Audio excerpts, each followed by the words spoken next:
Welcome to I news. కాలం ఎవరి కోసం ఆగదు అంటారు, కానీ అమెరికాలో మాత్రం కాలం కొంచెం వెనక్కి వెళ్ళింది. ఒక భారీ తుఫాను సృష్టించిన భీభత్సం వల్ల అగ్రరాజ్యం అమెరికా ప్రపంచం కంటే 4.8 మైక్రో సెకండ్స్ పాటు వెనుకబడిపోయింది.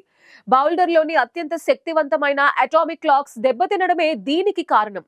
అసలు అమెరికాలో కాలం ఎందుకు ఆగింది? ఈ సమయపు చిక్కుముడి వెనుక ఉన్న అసలు రహస్యం ఏంటి? ఇప్పుడు మన స్పెషల్ రిపోర్ట్లో చూద్దాం.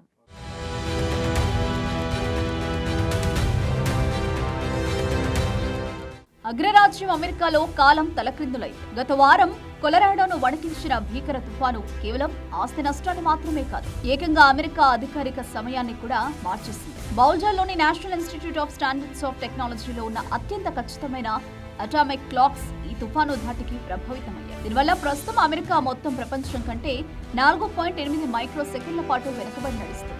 అసలేం జరిగిందంటే, హరికేన్ తరహా గాలుల వల్ల విద్యుత్ వ్యవస్థ దెబ్బతినడంతో భారీ అగ్ని ప్రమాదాలు జరిగే అవకాశం ఉందని అధికారులు పవర్ కట్ చేశారు. అయితే ఈ అటామిక్ క్లాక్స్ బ్యాటరీ బ్యాకప్ వల్ల ఆగకుండా తిరుగుతూనే ఉన్నాయి. కానీ ఎన్ఐఎస్టీలో ఉన్న మెయిన్ బ్యాకప్ జనరేటర్ ఊహించని విధంగా పేలింది. దీనివల్ల గడియారాలకు సమయాన్ని పంపిణీ చేసే డిస్ట్రిబ్యూషన్ సిస్టమ్ కు మధ్య కనెక్షన్ తెగిపోయింది.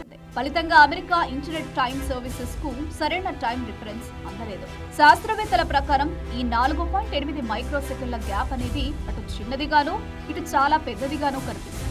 సాధారణ మనుషులకు ఈ తేడాక తెలియకపోవచ్చు, కానీ టెలికమ్యూనికేషన్స్, విద్యుత్ గ్రిడ్లు, హై స్పీడ్ ఫైనాన్షియల్ ట్రేడింగ్ వంటి వ్యవస్థలో ప్రతి మైక్రో సెకండ్ చాలా కీలకం. ముఖ్యంగా గగనతలంలో విమానాల కదలికలను ట్రాక్ చేసే జీపీఎస్ సిగ్నల్స్ లో చిన్న మార్పు వల్ల భారీ గందరగోళం ఏర్పడే ఛాన్స్ ఉంది. 2007 నుండి అమెరికాకు ఎన్ఐఎస్టీ అధికారిక టైం కీపర్ గా వ్యవహరిస్తుంది. అక్కడున్న 20 అటామిక్ గడియారాల్లో హైడ్రోజన్ మేజర్స్, సీసీఎం బీమ్స్ వంటి అత్యాధునిక సాంకేతికత ఉంది.